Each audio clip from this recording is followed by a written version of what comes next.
there will be some time and I can answer any questions at the end as well. But I just kind of wanted to talk today about base pass protection and some of the techniques that we've used and some of the techniques that I've coached my guys with. Like Coach said, I'm the assistant offensive line coach at University of South Dakota. My last 2 years, I was an offense coordinator at Dakota Wesleyan University, and then before that, I was an O-line coach at Eastern Oregon University. And then my first job in coaching, I was actually a head coach in the state of Washington at Lake Roosevelt High School. So I have a lot of experience with O-line play. I played tackle myself, so I have a ton of experience. I was fortunate enough to coach 2 different All-Americans. And the biggest thing there is their natural ability and athletic ability. We're able to get them to be All-Americans. They did follow a path that I outlined for them, but they worked their butts off, and, I'm very proud of those guys. And then last year at Dakota Wesleyan, we actually had the fewest sacks per attempts in school history. So that was a huge thing. Pass protection has always been a major thing for me as an O-line coach. I hate giving up sacks. I absolutely hate it. It's a drive killer. It's going to ruin the flow of the offense. So I'm really big on that. And I'm pretty technical when it comes to the pass protection. In my way of thinking it is pass protection is a lot more technicians.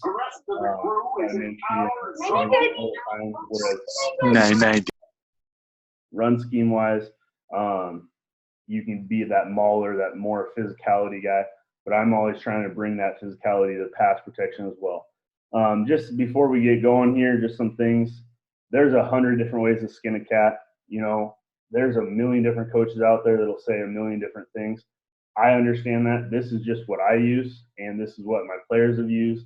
It's research stuff and firsthand experience. So a lot of the information I'm presenting on is just a reflection of my experiences and my research as a coach. So the 5 keys to pass protection for my guys is mentality, having the mentality in pass protection, your initial set, your posture, your strike, and then your ability to redirect. And I'll go through all these as we get going. So the first thing is the mentality portion of it. There is nothing passive about pass protection. I hate when guys get the attitude of it's kind of a play off. It's an easier style of play. We want to be aggressive with controlled aggression. Okay, we don't want to be out of control where we're losing our posture, getting chest over toes, falling over ourselves. But we do want to have aggression, and when it's time to take a shot, we're going to take a shot on somebody. A lot of times that's the uncovered offensive lineman, or that's the lineman that's looking for work. Okay, that guy, when he has his shot, needs to be able to take it. So here's just an example of my time at Eastern Oregon. Here's our center. He's sliding. The guard doesn't need any help, so he looks and just, takes a shot on that guy. And the thing is, those shots, it's like body blows. They're going to start adding up. Right here, he doesn't have anybody to go on. He's taking a shot. And I want my guys to be aggressive in pass protection. Right here's another example. Just taking those shots, getting those D linemen on the ground, making them think next time that guy's locked one-on-one with somebody, he's thinking about, well, am I going to get hit from the center? We'll do different things with the running back chipping, tight end chipping, different ways to kind of get those shots on people. But I want the defenders to be second guessing as they're pass rushing. I'll add some clips too of some other colleges and some high level colleges, as well as some NFL clips. These are clips I show my guys and then we go over. So I think it's important that you can kind of show them, hey, at the higher levels, this is going on as well. This is a great example. At Oregon, the left guard here is finding work, delivering a shot. The biggest thing is controlled aggression, though, not being out of control, losing your positioning, or losing your posture. Right here we have the Raiders, again, uncovered, delivering a shot. So when you talk about pass protection, this is how I started with my guys. Your feet set your position. So I want my guys to get in a position where they're taking away the inside. The fastest route to the quarterback is always inside. So I'm going to cut that off. I'm going to make sure that I have inside positioning, and my feet and my initial set are going to get me there. Then the posture is going to maintain your positioning. And what I mean by that is your posture is really what holds that positioning. If your posture is poor, you're going to be out of position and you won't be able to hold that, and the defender is going to be able to move around you. The last part of it is your hands will advance your positioning. Okay, and that's when we use different tools that we can run the rusher, we can snatch and trap, we can use different techniques that we've worked over, but it starts with your feet. You always have to start with your feet when you're talking about pass protection. The hands can be a great tool, but it's something that's going to take a lot of work, and you always have to have the core fundamentals first, feet, and then posture, and then hands. So just an example of that would be right here. This is from my time at Dakota Wesleyan. Right tackle hit here. His feet's going to set his position. He's owning his angle right here. Okay. If you want to think about it like this, he's working inside out, and he owns this angle as we get going here. And then his posture is going to maintain it. And you can see his shoulders right here are over his hips, but not over his toes. So he can maintain control on that defender. Right here, that posture maintains it, and then his hands are going to advance it at the end there. That's just a simple wax off technique that we use all the time, and he's getting the defender to the ground. But again, his feet set that initial position. He's winning right here. He's owning his angle. His posture has maintained that position, and then at the end, his hands will advance his position. Got a couple more examples here. Right here, left tackle. His feet has set his position right here with his initial set. Now his posture maintained it. You can see he's getting kind of a power rush here. His posture maintained it throughout, and then his feet are just going to advance that position. Or his hands, sorry. Right here, a great example from the Green Bay Packers. His feet are going to set his position. Okay, he's working inside out on this defender. That posture is going to maintain it, and his hands are going to advance as he runs the rusher. Is this film coming out all right? Yeah. Shot? No, it looks good. Perfect. So next up, the different styles of pockets, and this is really something you're going to have to talk with your offense coordinator about if you are the offense coordinator. It's a philosophy and an ideology of how you want to set your pocket. And I'm not talking about like full slide rollouts, sprint outs, or anything like that, just a traditional drop back pocket. Right here, you have your traditional pocket, right? Everyone knows this. Everyone's seen it. Well, one of the styles that we've used quite a bit at Dakota Wesleyan and Eastern Oregon is a dish style right here. And when you start to break down NFL film, that's a style that they'll use a ton. It's a lot more aggressive, and it's getting guys right on them. Howard Mudd in his book, View from the O-Line, talks about it a lot. He always wanted his guys to jump set, even on just a standard drop back play. He always wanted them to drop set because you're taking away that initial movement of the defender, everything like that. Now, obviously, there's some disadvantages to it, but that's how we kind of talk about it, is the pocket and the dish.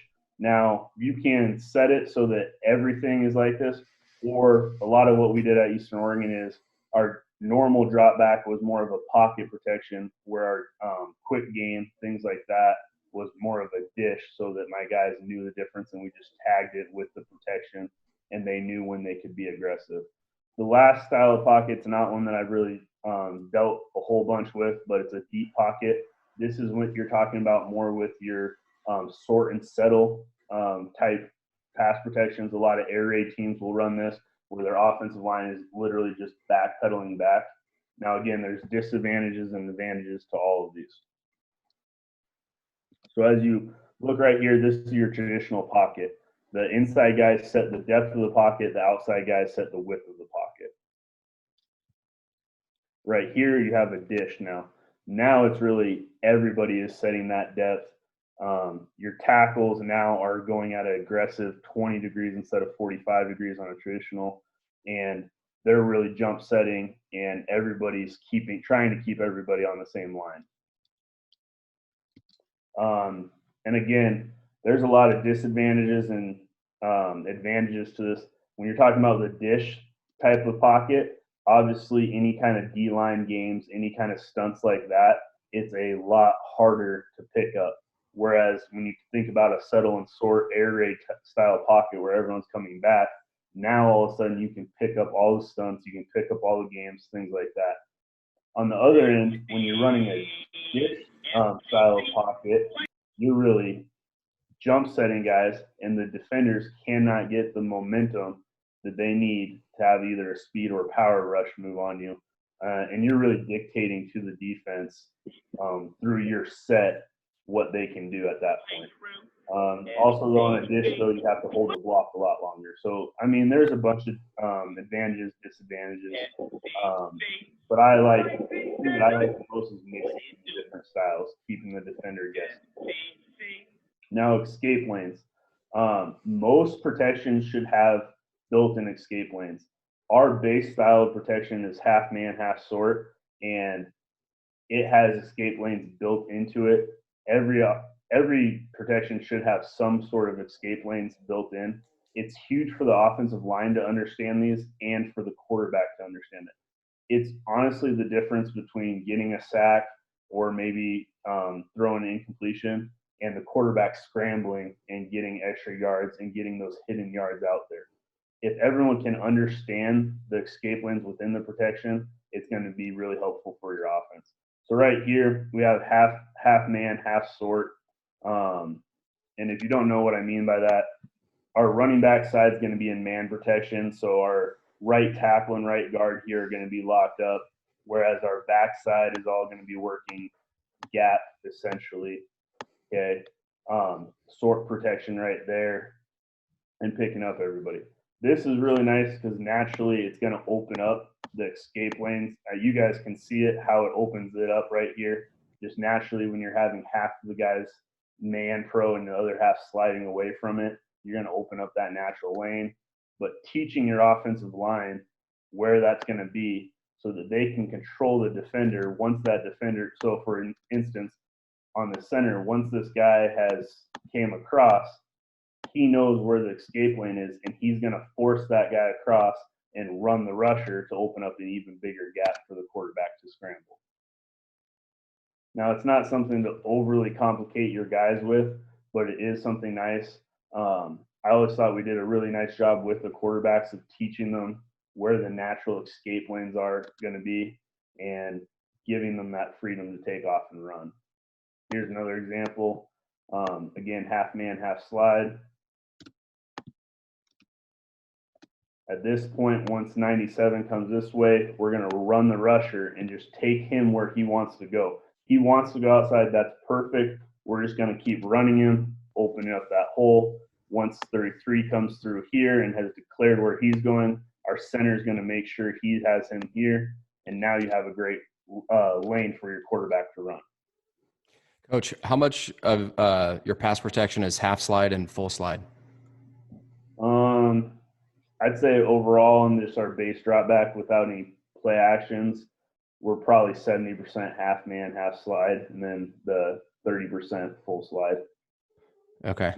We didn't do any man besides play action pass. That's when we did our like full man kind of concepts.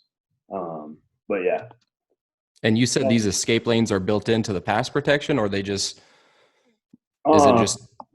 Well, I mean, in general, it's more just making your quarterback aware of where they're naturally going to be, and then making your O-line aware once the defenders take a gap to run them through that gap. Okay. It's more just like, so it's not like a tag or anything like that, but when you run half man, half slide, they're going to be a lot more open. Whereas if you're going to go full slide, there's not going to be as many openings just naturally occurring. Okay. Yeah. Because, right, if you're talking about full slide, so for this picture, an example, so as he comes across here, if you're talking about a full slide protection, this guard would probably let him go to the tackle that would be coming over here. You know what I mean? So Yeah. it's not as natural in a full slide, but it's just making the quarterback aware and just having those conversations with your players. Again, like I said, don't overstress it. Don't make it harder than it has to be, but having some kind of guidance and some kind of awareness. And I know our quarterbacks do a lot of work with just scramble drills and pocket awareness things. And what I mean by escape lanes, just making them aware of that. Okay, cool. So then you get into your types of sets. And for the most part, I've had 4 types of sets. I have an A set, which is my aggressive lateral set at 20 degrees. I have a B set, which is a basic set, which you see a lot of guys take, which is at 45 degrees. And then I have a vertical set, which is a C set, which is just straight back. That's more of the air raid style, kick back as hard as you can. Obviously, I would want to switch these up with my guys as much as possible. It depends on how much work you get with your players. The guys, usually by the time they're 3rd or 4th year with me, I've been able to teach them all 4 sets, and I'll get to the last one here in a minute. But at the start, it depends on what kind of pocket you want to have. So, like, if you want to have the dish kind of pocket, you're going to have to teach them A sets, obviously. If you're going to have more of a air raid deep pocket, you're going to have to teach them C sets. So again, just the different angles that he's going to his guy at. So an A set is aggressive, 20 degrees, better for a dish style. It is telling the offensive lineman, you are the aggressor. You are shutting down any momentum. You know, it's a big debate in the O-line world with wide 9 techniques. What's better, to A set them or to vertical set them?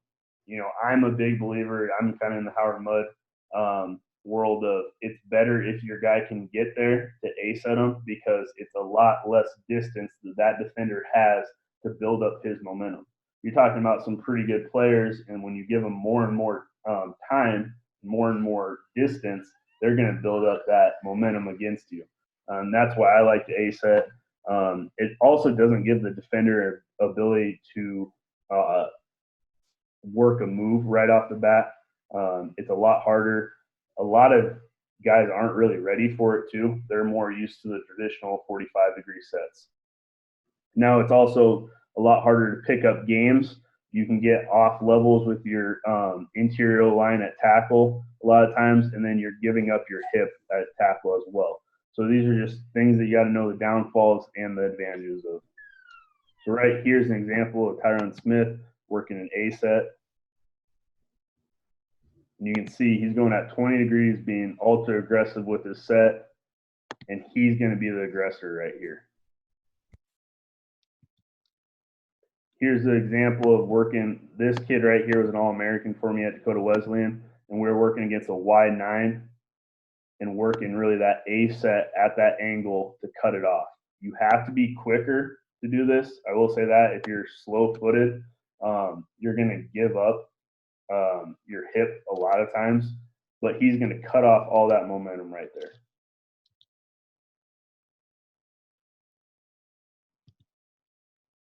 A B set is your basic 45-degree set. You need to develop some patience and some timing now when you do a 45-degree set, whereas the A set's right on them. The 45-degree set's going to take a little bit more time, but some guys are a lot better at catching wider techniques using it.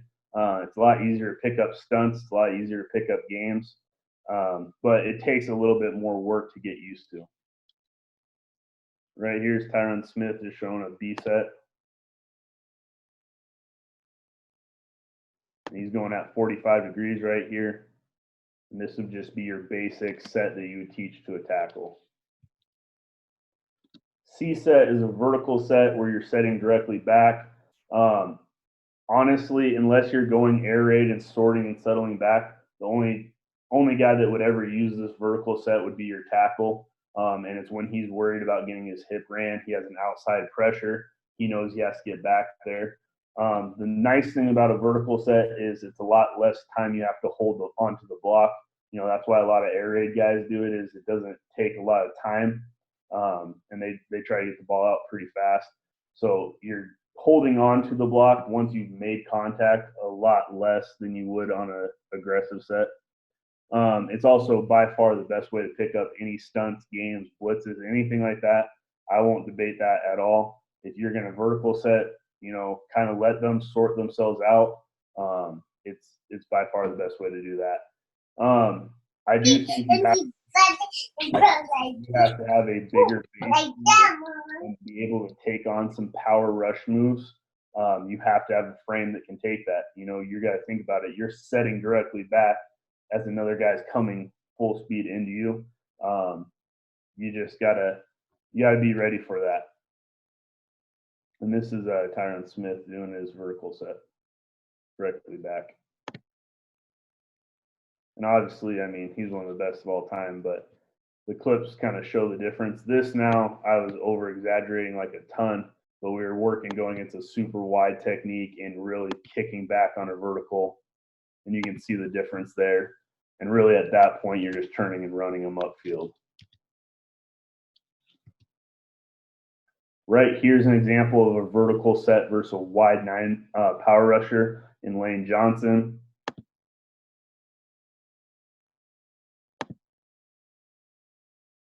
And so you can kind of see what's happening right here. He's vertical setting there to get to that wide 9. And you can see he actually goes for a ride here for a bit before he can anchor down and stop it. And he's one of the best guys to do it. And he is able to save himself at the end here and anchor down. But he is also squeezing the pocket for that quarterback. But this is an example of a vertical set against a wide 9. Now the last type of set that I have is called a hard set, and we use this for a play action pass. This is when we keep our head down. We try to sell the run. We're very aggressive, and we're actually going forward into the defender. We're trying to make that defensive player think if it's a pass or if it's a run, so that they don't automatically get in their pass rush.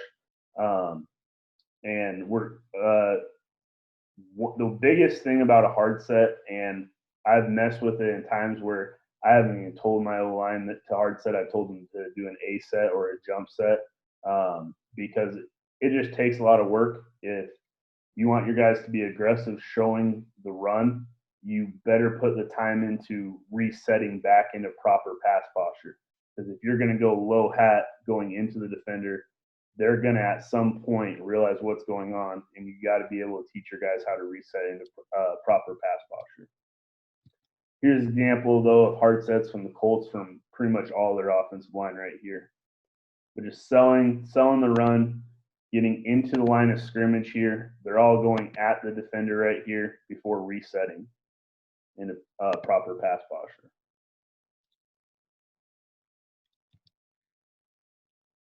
A big thing with our guys is teaching them junction points, and that essentially means where does your defender have to pass?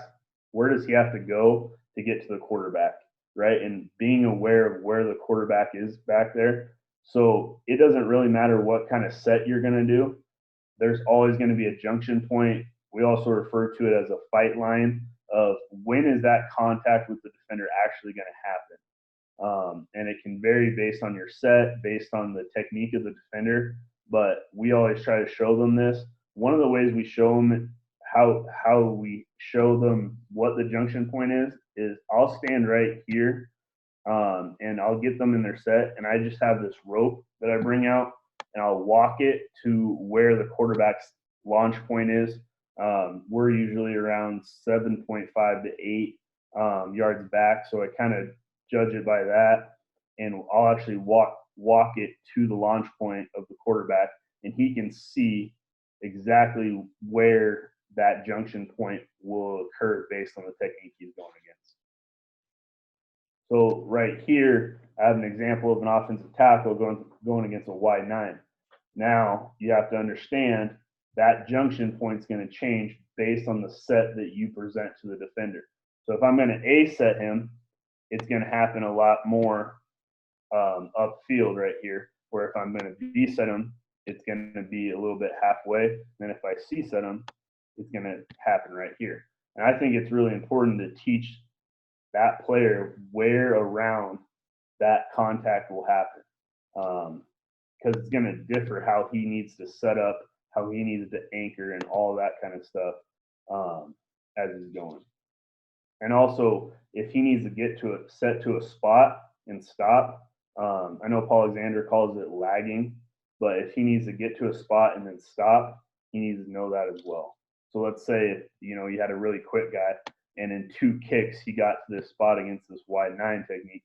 He would need to know to pause, anchor in, and be ready for contact as it comes. Whereas the aggressor, he's going to come right into the guy right away and set that tone a lot earlier. One of the things we do is called popcorn sets. I think this is really big. One of the things that I hated as a player was just continually doing the same. So we do a drill, and it's the same every single rep, and we do it for 5 to 10 minutes, and we just keep working that same drill. I want to switch it up on my guys, because how many times in a game are you going to go down there and you have let's say you're a guard, you have a 3 tech on you. The very next play, you have a 3 tech again. No, that guy changes up over, under, fronts, all those different things. He's going to change up his alignment. So one of the things I do is called a popcorn set, and essentially what I'm doing is I have a cone right here, and that's the crotch of the defender, and I'll talk a little bit more about just working inside out, but I never want the outside knee to go past the crotch of the defender. So that's what the cone's representing. So I'll have him set to it and get there. As long as he doesn't go past that cone, I'm good with it. But what I'll do is then the next rep, I'll move the cone. So like the next rep, I'm going inside now. So now it's not like I don't set up and say, hey, we're going against a 3 tech for the next 5 minutes. No, I'm switching it up. We're going against a 3 tech now. We're going against the 2-eye. We're going to mix it up on my guys, make them move differently, try to reenact a game as much as possible. So like right here, he has an inside technique. So he's going to cut it off right there with the inside set. Now he's got a super wide technique. That's just called popcorn sets. I think it's really beneficial to change it up on them though. Right here's an example of that kind of paying off. Right here's that left tackle that's All-American for us, playing a national champs right here. Pretty good team, Morningside. And he was a pretty smart kid. Obviously, there's pressure coming on the outside. He's man-locked on this defensive end. If the backer's going out, where's this guy going to go? In. So he preset it and cut off the inside, knowing that he had to get knee to crotch with that number 94 there. And then controlling it from there. Right here is just an example of setting to the spots. You know, you have 2 wide 9 techniques. Tackles right here are just going to get to their spot, set out to it. So right here, this guy's going to slide. So he has the farthest guy. He's going to work out to it and take it. Right here, we have man. He's setting to a spot, not oversetting. What you're going to get with a lot of younger players is oversetting, where they just keep kicking out. And I want my guys to lag a little bit right there. I want them to lag and wait for 27 to get into him.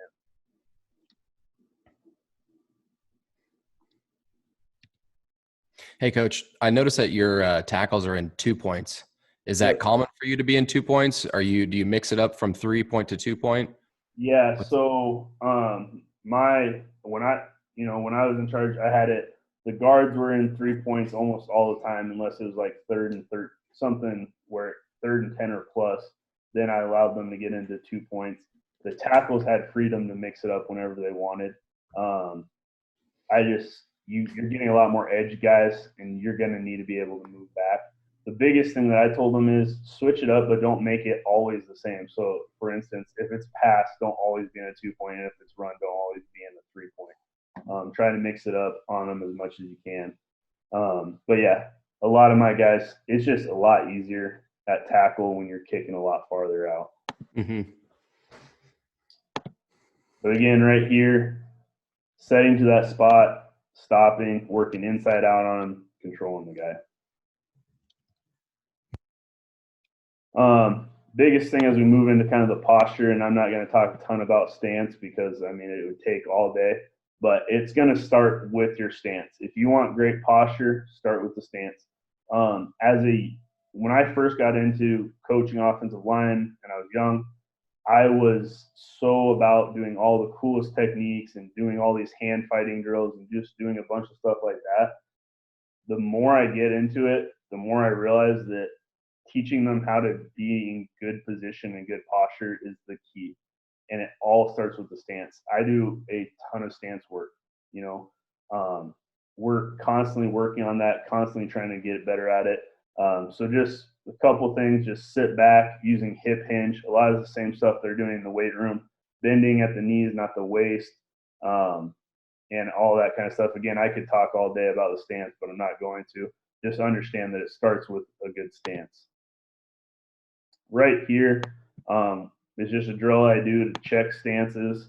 I have them get into a stance, and then I'm pretty aggressive with them on this, trying to get them out of position, making sure they have a solid base. This kid had played nose tackle. This is like day 3 of him playing O-line, so you can see he's a little bit off of it. All the weight should be on the insteps. You can see he gets up on his toes a little bit. Again, he was just learning. He had played nose tackle forever. He was a senior. We were moving O-line. Right here is a little bit more of a veteran guy. Does a great job. Strong core, solid base. But just do a ton of stance work with these guys. So now as we talk about pre-contact posture, the biggest thing is having the eyes on the target and the hands up. You know, that's the biggest thing. You need to protect your chest. Right here, elbows should be pointed down and everything should be in tight right here. Your shoulders over your hips, never over your toes. That's a huge key I give my guys. So if they're past their hip, their shoulders are past their hip, they're probably going to get bull rushed. But if their shoulders are over their toes, they're going to get push pulled. They're going to get swam, all those different things. So you got to find that happy medium right there as you get going. And then obviously be square, hips and shoulders square. And then we slide our kick knee in. We call it our kickstand. Charles Bentley does a lot of things on it. But we're going to kick that in and have closed hips. And then having a balanced center of gravity, weight being on the insteps. But then you're talking about initiating the strike. Always strike up through the defender, never out. We have a huge problem with young players. They're always thinking of pressing out. The bench press is, I don't really care what anyone thinks. It's one of the worst exercises you can do for a young offensive lineman because it's teaching them exactly the worst movement you can. You're not pressing out when you strike somebody. If you press out, you're using your triceps, maybe some pec. I want to go up under them, and now I'm using my lats, really just engaging the full body there. I'm not going to get into the science behind it, but your lat is actually connected to your hip. So when you engage and go externally rotate up through a guy, you're actually using your lower body in the strike. Whereas most guys, especially young guys, are going to press out, and it's a huge problem. So we always teach our guys, activate and squeeze the lats.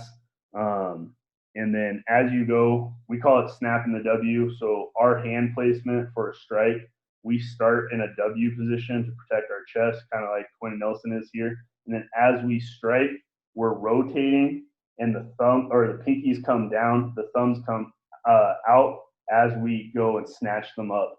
It's much more of a snatch than it really is a press. And there's a lot of reasons to do that. And if anyone has any questions on it, I could give you a lot of information on that. Coach, I do have one question for you, if you don't mind, Yep. just on the strike. Yep. You're talking about how the lats connected to the hips. How much work do you put into connecting that contact, that strike, matching the same time a foot hitting the ground, so you're getting that kinetic chain from the force on the ground? I know that's the Charles Bentley stuff. Yep. Or do you focus more on the strike itself and let the foot hitting the ground happen kind of on its own, or the foot being in contact with the ground happen on its own? I try to time it up as best I can. When we use independent hands, it's a lot easier, to be honest.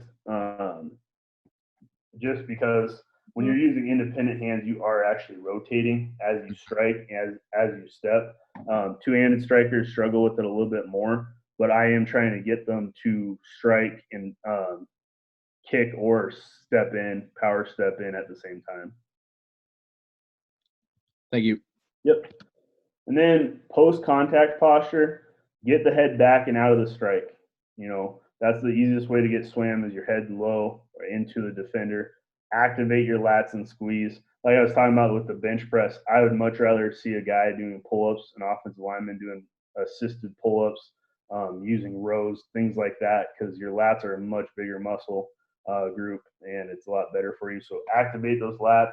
Elbows should be pointed down, hands inside, hips engaged, kind of like Coach was talking about, but not extended. I don't want them shooting their hips, obviously.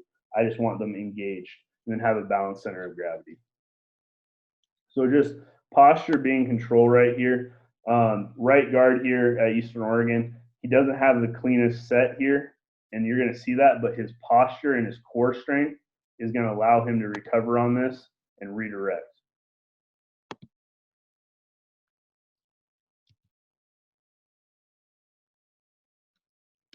Right here's another great example at left tackle. Really good posture right there. And that's really a key thing. So this goes back into your feet are going to put you in that position. Now his posture is maintaining it. One of the biggest things we do for this is we call it Birdog. It's really called pressure to pressure. It's a lot of the Lee Charles Bentley stuff.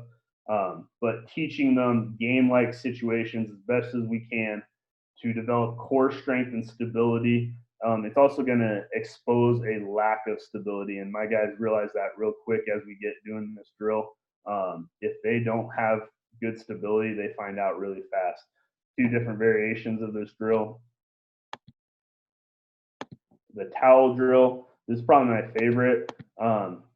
Essentially what you're going to do is take a towel, wrap it, and then have the offensive guy grab it and then squeeze and torque, bringing his elbows down, okay, squeezing the lats, everything that we want out of it. And then the defender still has hold of it at the ends right here. And then the defensive player is just going to pull on that, kind of go side to side. And we're going to go with that defender's momentum. So if that guy's pulling that way, our feet are going to chase our hands right here. So as we're getting pulled to the side, our feet are going to chase it. And that's really a cheap way to do it. If you got a lot of money and you want to invest in a torque wheel, those things are absolutely amazing. But this is the cheaper version to do of it right here. But you're really creating a lot of torque and a lot of core strength right here. And you can see this guy does a pretty good job.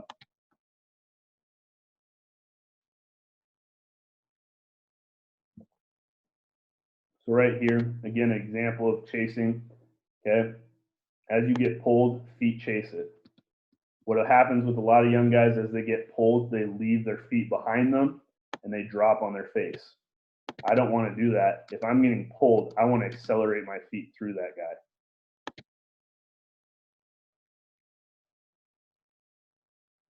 Now right here, he's getting pushed back.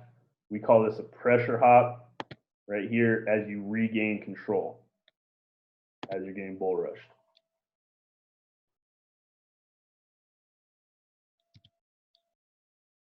Birdog with med ball.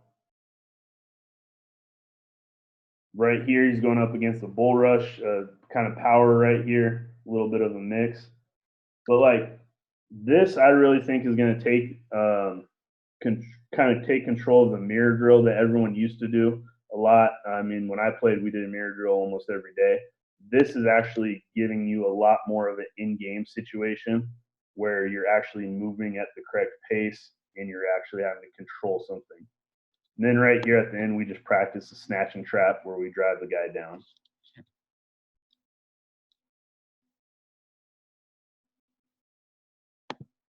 This guy had pretty good core strength. He might actually be on. But again, forcing them, have good core. Like I said, it'll expose some guys really fast, guys will be falling all over the place, not being able to control it.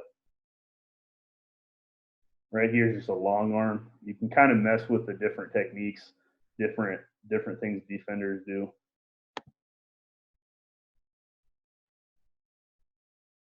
Right here would be getting pulled.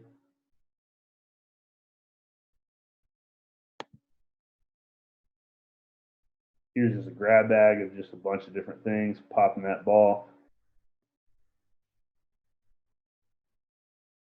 Trying to keep those hands in tight, squeezing the lats.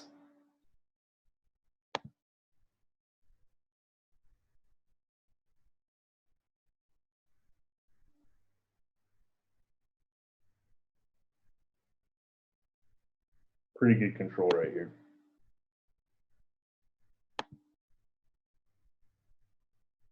Right here, this is like a long arm where you're getting kind of hand movement at the same time. Just a little bit of hand fight. And then you can see at the end there, snatch and trapping. I always try to have them end with some kind of move, some kind of tool of leverage is what I call it. So a snatch and trap or a pressure hop, or we have a bunch of different like wax on, wax off moves, things like that, so that they can practice using those kind of things. And then Birdog with partner. This is kind of my least favorite just because it's a little bit less controllable. But you basically just have the partner ragdoll them. Kind of what I do sometimes when my guys need a little bit extra motivation that day or need a little bit of conditioning. Because the drill sucks. It absolutely sucks. I'll just tell you that right now. If they're doing it right, it's one of the worst that you can do. One of the least fun, I should say.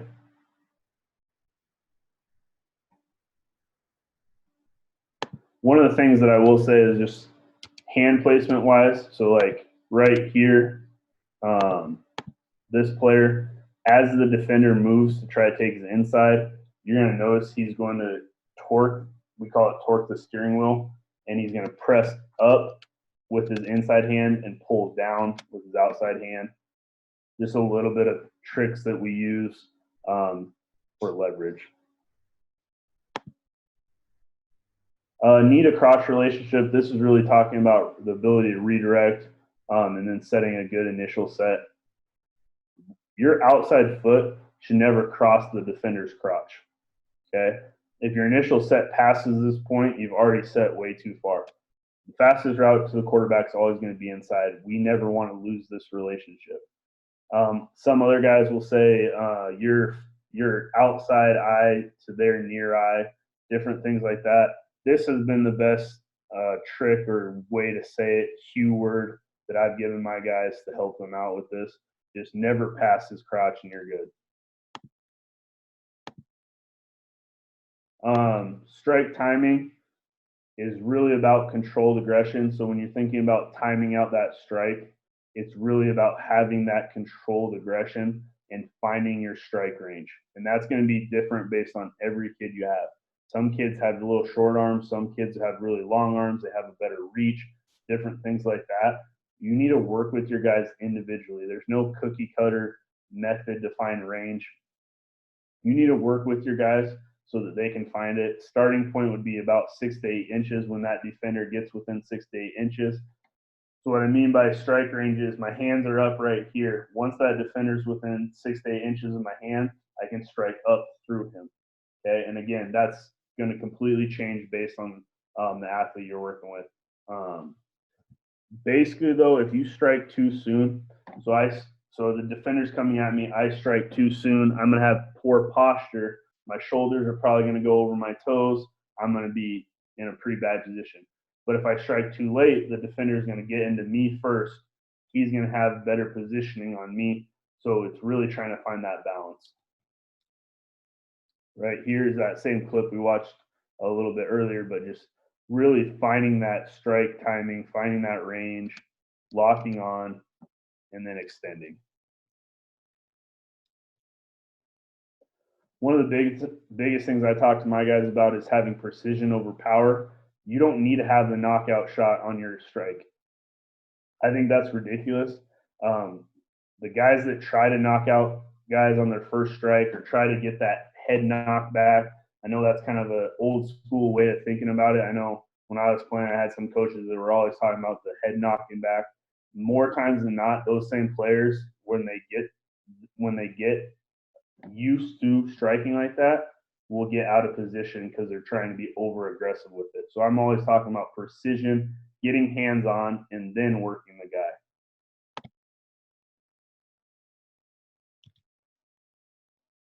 The ability to redirect, okay? If an athlete can't redirect, he doesn't have balance with his posture. The center of gravity is not down the middle. He has no control. So a lot of people ask me, like, weight distribution. And I'm not big on that. I want to be more 50-50. Some people say 70% in the front leg. I want to be more 50-50. But honestly, our guys aren't even thinking in percentages. If you can move and you can redirect, you have good weight distribution. If your weight is on the insteps, you have good weight distribution, and that's really what I believe. We will stomp with the inside foot down. I don't drop the post, which some coaches teach that a lot, is dropping the post. I don't do that. I want to have a strong inside hand, and I want to fire that thing, especially when we're using independent hands. So this drill right here, he's setting to me. So essentially he's making sure that knee doesn't go past crotch. And then as I move in, he's going to move in. And this is very slow, and I'm good with that. I think we need to start slowing drills down. Yes, there's a time to work full speed stuff, but I think guys are a lot farther away from working full speed stuff than we realize. So he's setting right here. He felt like he needed to take an inside set. He's just moving based on me. So right here, he does a great job. So right here, I keep working outside. He's a tackle.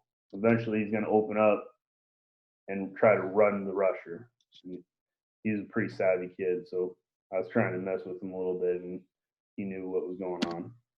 This right guard right here, though, great example of being able to redirect. He's playing with a broken hand. He's really controlling this guy solely based on his feet and his posture. Sets to the inside, guy goes outside, works it, guy goes back inside, keeps working it. Larry Allen drill, it's a drill that I really like. I'm going away mostly from anything where you're letting go of a strike. I know 3-strike drill is a pretty popular one. A lot of machine gun style of striking drills are really popular. I'm actually going away from that. This is the one drill that I'll keep in because I like the redirection it gives and some of the different things like that. But essentially, the first defender that comes at him is going to be an outside move. The second defender is going to be an inside move. The third one is going to be a bull rush. And it's working that strike as you set or as you stop an inside move. It's working that timing of the strike with the set or with the power step.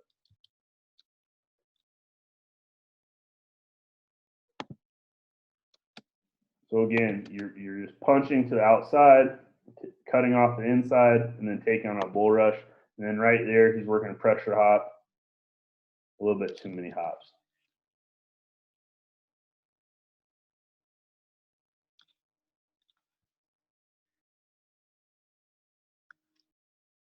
Again, I'm not doing too many drills where we're letting go. So like, for example, like this drill right here where you're letting go of a guy.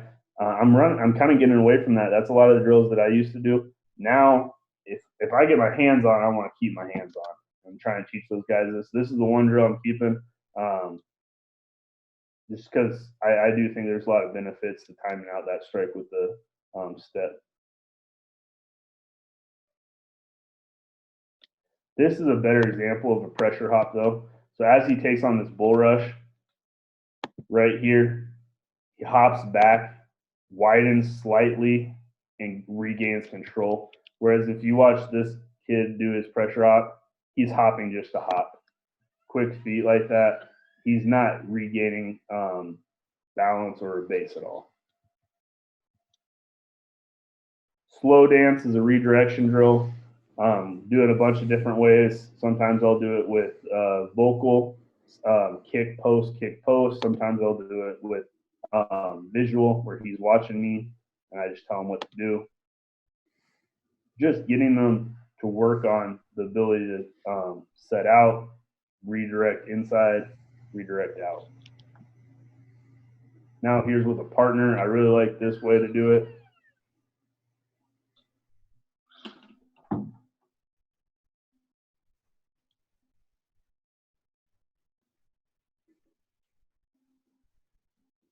But again, just maintaining it, learning how to drive off one foot.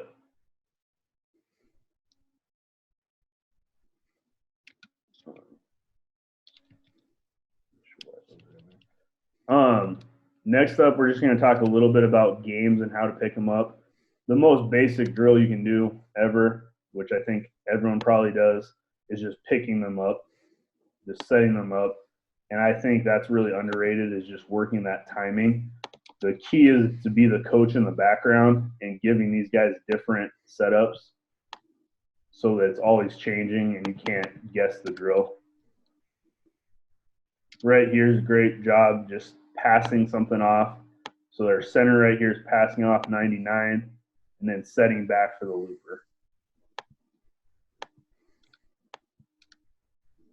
So as what I teach my guys is, so as you're setting right here at the center, set to your guy. As you realize that he's penetrating, stop the penetrator first because you're going to have time for the looper coming back around. And then as this guy sets and he realizes that he has the looper, he needs to hurry back in and pop him off, and we call over, so that he can now pick up the looper. So one of the drills we do for this is called Stop the Penetrator. Really love this drill. It teaches them how to deal with this. So this is when you have the penetrator, it's teaching you to pass him off because you're getting bumped off, and then setting back to pick up a looper. So he starts with the med ball right here. He's taking an inside set here to stop the penetrator. This guy right here is acting as the offensive lineman, bumping him off, yelling over, and now he's setting back for the looper.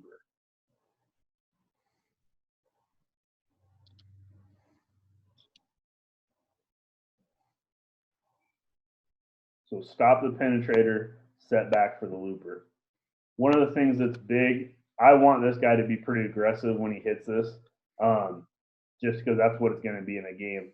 So right here, if this is left tackle, 70 here is the left guard bumping him off, and that's got to be physical as you're coming in on this, as you're going. One of the things we'll also do, because your guys will start timing out how many sets it's going to take to get there, is I'll move this guy around and have him walk back and forth so this guy can't time it out.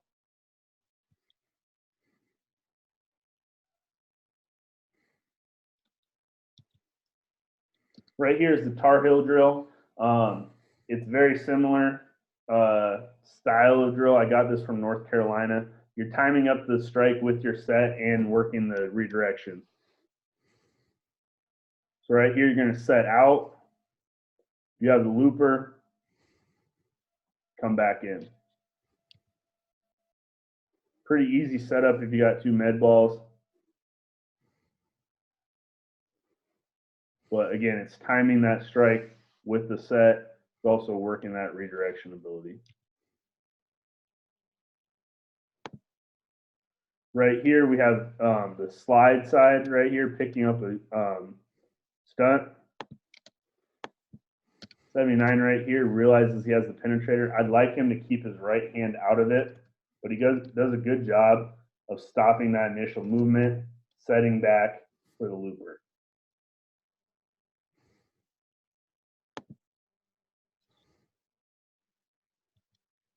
You can see again controlled aggression, the center right here. After a certain time, 3 to 4 seconds, that ball should be off anyway. You can see he starts accelerating his feet and getting after 41 here. Right here is a man side picking up a game right here with the left tackle and left guard. So he's stopping that penetrator right here. Left guard's getting over, trying to take that over. And then the guy that has the penetrator can wait and wait for 50 to come across. And he doesn't even really ever get there. Just a couple things. I didn't talk too much about the strike. I do have a full system on CoachTube. If you guys are interested in it at all, just hit me up, send me a DM or something like that, and I can give you a discount code for that. But it is a full case study on hands and pass pro, going through a bunch of cool clinics, going through a bunch of different things like that, and how I really teach the full system of hands. Also have Oregon Ducks football techniques used for stretch. So I went through the last 2 years and have all their stretch cut-ups and kind of went through the different techniques that they used. And then the Baltimore Ravens QB run games also on that CoachTube. Some pretty good courses there. If you have any questions at all, feel free, contact me. If you're thinking about something that I said tonight and tomorrow morning you have a question that comes up, my Twitter's there, my email's there, my phone number's there. I love talking football. This is a crazy time right now. The one nice thing is that there's clinics going on. It seems pretty much 24/7. There's so many different resources out there, things like that are really going on. Coaching community is really coming together and providing a lot of content. So I'm there. If you guys need any questions, have anything like that, please let me know. This is all my contact info right here. Just real quick, is there any questions on anything? Coach, I had one just on the topic of your twist games at the end there. Talked a lot about taking on the penetrator, which I totally agree. You have to stop penetration first. When it comes to the looper, the guy who has the looper, what's your philosophy and kind of training method in terms of how to help take on the penetrator and pass that off? Do you teach the guy who has the looper to open his hips and slam it? Do you teach him to post down hard and the contact happens that way? What are you kind of telling the guy who has the looper to take over the penetrator? Who has the looper? So Yeah. he steps out, realizes that he has the looper, and we're going to, kind of like you talked about, post down hard, pop that guy off, Gotcha. take it over, Gotcha. and we yell over. Yeah. Just like that. That's kind of what that drill was replicating right there. But yeah, that's how we do it. And we haven't really been beat by too many games. Yeah. I'm curious because like I'm up in Canada and we're getting defenses are starting to get really creative at my level and in the university level in Canada, and a lot of it's based on twist games with 30 front linebackers sitting at 2, 3-man games, 2-man games. So defenses are starting to get pretty creative with how they're doing it. So I'm always open to new philosophies, new ideas of how to teach it because we're just getting it so much more. Oh, for sure. Are you guys? What's your main kind of pass pro? Mostly 6-man, where it's a man side, and then we call it a read side, just with how we teach it a little differently. But it's essentially slide or sort. We just teach it a little different. Gotcha. Yeah. Coach, typically, what's the width of your stance for offensive linemen? That's a hard question because it changes completely. There is no cookie cutter mold for it. You got to kind of mess with them. You got to see what's comfortable for them. So like this last year, for example, I had a kid that was 6'5" with really long legs, and then I had a guy that was 5'10" that was short and stubby. So that distance is going to be completely different.